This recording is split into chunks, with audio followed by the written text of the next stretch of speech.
Komisi Komnas HAM Hoirul Anam menyampaikan keterangan terkait hasil pemantauan dan penyelidikan terkait kasus kerangkeng manusia di kediaman Bupati Langkat nonaktif di kantor Komnas HAM Jakarta, Rabu 2 Maret tahun 2022. Hasil temuan Komnas HAM mengungkap adanya 26 bentuk kekerasan serta praktik perbudakan terkait kasus kerangkeng manusia di kediaman Bupati Langkat nonaktif. Terbit rencana berangin-angin serta mengungkap mengenai adanya keterlibatan oknum anggota TNI Polri dalam aktivitas di kerangkeng tersebut. Berikut rangkuman kompas.com terkait kerja paksa serupa perbudakan di Langkat.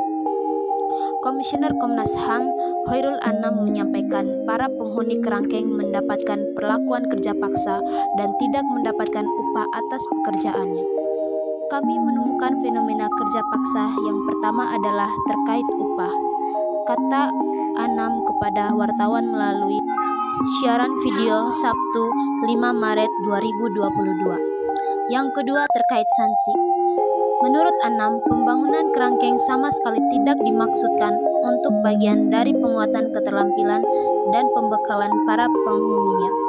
Anam menambahkan, penghuni kerangkeng yang tidak bekerja atau bermalasan bekerja juga mendapatkan sanksi. Atau kalau mereka melakukan pekerjaannya dengan malas-malasan juga mendapatkan sanksi, ujarnya. Yang ketiga terkait kekerasan dan keterlibatan anggota TNI Polri. Sebelumnya pada Rabu 2 Maret 2022, Komnas HAM juga telah menyampaikan beberapa temuan dari hasil penyelidikannya tentang penjara manusia di Langkat. Salah satunya adalah penambahan jumlah korban meninggal yang sebelumnya dinyatakan hanya 3 orang bertambah menjadi 6 orang.